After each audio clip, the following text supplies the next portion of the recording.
Today, we're diving into the absolutely extraordinary world of stem cells. These are the master cells of our bodies, and they hold this incredible potential to become any other type of cell. We're going to explore the science that's not just understanding them, but actually learning how to turn back their biological clock, which is fundamentally rewriting the rules of life itself. So here's what we're going to cover. First up, we'll look at the two fundamental powers that make a stem cell so unique. Then we'll take a journey from the earliest embryonic cells all the way to the specialized ones in our adult bodies. After that, we'll peek inside at the cell's internal compass, the molecules that are actually in control. And finally, we'll get to the really wild part, the revolutionary science of turning back the clock.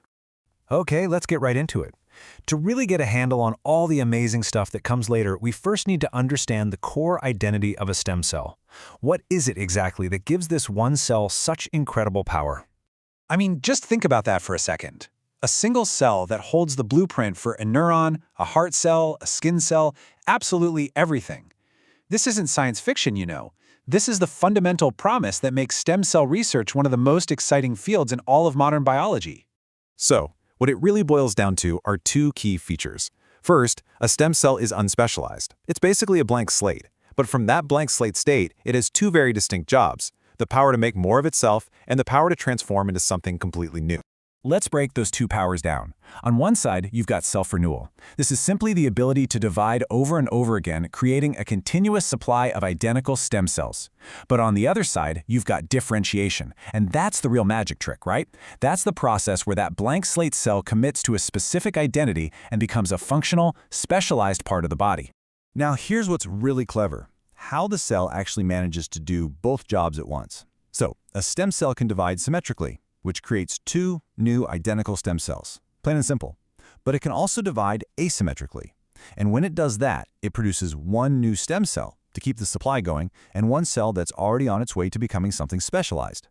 It's this incredible dual process that lets our bodies build and repair tissues while always preserving that source of master cells.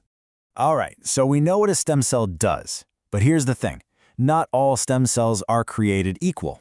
Their potential actually changes, and pretty dramatically, over our lifetime. So let's explore that journey of specialization, starting from the very first moments of life. You can basically think of stem cells as belonging to two major camps. On one side, you've got embryonic stem cells. They come from a very early embryo, and their job is just monumental. They have to build an entire organism from scratch. Then you have adult stem cells. These guys live in specific tissues inside a fully formed body, and they act more like a dedicated on-site repair crew for that specific area. This slide shows a concept that is absolutely crucial. It's called potency, which is really just a cell's potential. Think of it like a hierarchy. Right at the top, a fertilized egg is totipotent. It can become anything, even the placenta. A few days later, you get pluripotent embryonic stem cells. They can become any cell in the body, but not the placenta. And as development goes on, cells become more and more restricted or multipotent until finally they're unipotent, meaning they can only make more of their own kind. It's a journey from having all the options to having a very specific career. Now, how do those pluripotent cells achieve all this? They do it by forming three fundamental blueprints called germ layers. The ectoderm, the outer layer, gives rise to things like our skin and our nervous system. The mesoderm, or middle layer, builds our blood, bones, and muscles. And the endoderm, the inner layer, forms our internal organs like the lungs and liver. Pretty much every single part of you can be traced back to one of these three layers. So, this journey of specialization isn't random. Not at all. It's guided with incredible precision by an internal compass made of molecules. So how does a cell actually know what to do and when to do it? Let's zoom in and see who's really pulling the strings at the molecular level. Okay, at the very heart of a stem cell's identity, you have these three core transcription factors: OCT4, SOX2, and NANOG. The best way to think of them is as the guardians of pluripotency. Their entire job is to keep that cell in its powerful, unspecialized, blank slate state. And here's their superpower. These aren't just any old proteins. They're called pioneering factors. And that means they have this remarkable ability to get into DNA that's tightly wound up and locked down. By getting in there, they can flip the genetic switches, turning on all the genes that say stay a stem cell, and, just as importantly, shutting off all the pathways that would tell the cell to start specializing. But this whole system is an incredibly delicate balancing act.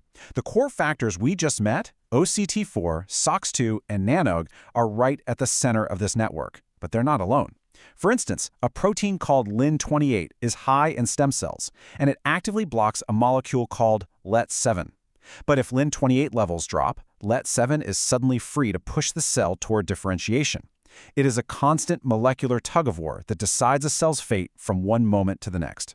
For the longest time, everyone thought this journey from a stem cell to a specialized cell was a one-way street. Once a cell had its job, that was it. But what if it wasn't? This, my friends, is where the story gets really wild. The science of literally turning back the clock. Now, this idea didn't just come out of nowhere. It was built on decades of seriously groundbreaking work. Way back in 1962, John Gurdon cloned a frog from a specialized cell, proving its nucleus still had the complete genetic blueprint. Then, of course, came Dolly the sheep in 1996. These incredible experiments set the stage for 2007, when Shinya Yamanaka achieved what many thought was impossible. He found a way to take a fully specialized adult cell and turn it back into a stem cell. And this is the key takeaway from all that history. The central dogma of developmental biology, that differentiation is this permanent, irreversible process, was completely shattered. Suddenly, it became clear that it was possible to go backwards, to actually erase a cell's history and restore its lost potential. And this is the elegant, Nobel Prize-winning recipe that he discovered. It's amazing in its simplicity. You start with a regular adult cell, say a skin cell. Then you introduce a cocktail of just 4 key factors, often called the Yamanaka factors. These factors get to work and completely reprogram the cell, turning back its biological clock. And the result? An induced pluripotent stem cell, or iPSC, a cell that is, for all intents and purposes, back in an embryonic-like state. Now, Yamanaka's first method was a game changer, but science never stands still, right? His initial work used viruses, which had some safety concerns, but the field has just exploded since then. Today, scientists have a whole toolkit of different methods. They can use safer viruses or skip viruses altogether and just deliver the instructions as mRNA, or even use tiny chemical molecules to get the job done. It's all getting safer and more efficient all the time. So what does all this mean for us? Well, the promise is just immense. We can create patient-specific stem cells to model diseases in a dish, screen thousands of drugs, and maybe even develop personalized regenerative therapies. But it's not a perfect science, not yet anyway. There are still challenges like the risk of mutations during the process, or the fact that sometimes the reprogramming isn't 100% complete. It's a field with just unbelievable potential, but one where a lot of careful science is still needed. And this really brings us to our final thought. For the first time in human history, we have the ability to take a cell with a defined past and give it a brand new future. This power to reprogram biology itself, it just opens up a world of possibilities for medicine and for our basic understanding of life. The question is no longer if we can do it, but how we will choose to use this truly remarkable power.